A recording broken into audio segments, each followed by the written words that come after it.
Mainta de oração e meditação. Põe Deus na primeiro lugar. Junto com Nairalyn Felícia.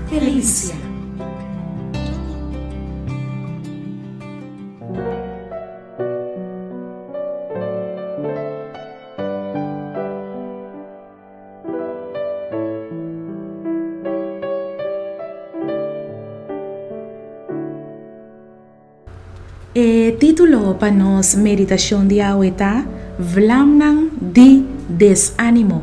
E a palavra de Deus para hoje está guardada no book de Salmo, capítulo 37, versículo 24. Mas que e trompe cá, ele não cai, para sobra, Senhor te sostene com sua mão.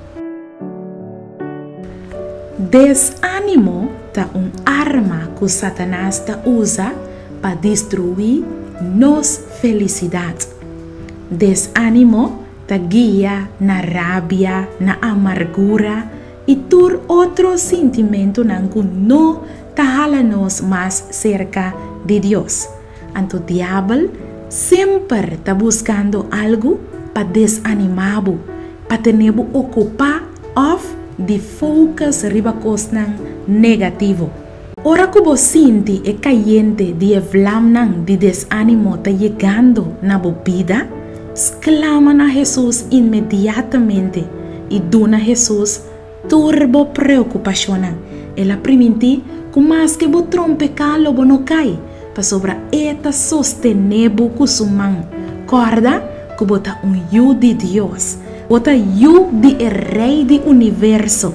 Não laga desânimo tenebu abau. Pede Jesus mais de seu gozo para llenar a vida. Laga nos reza. Tata de amor, opita e vlamna de desânimo que te trata na benta nos abau. Pero abo sempre talanta nos Senhor. Abo sempre ta hasi nos liber e liber de verdade. Danke Senhor. Nos te amamos em nome de Jesus. Amém.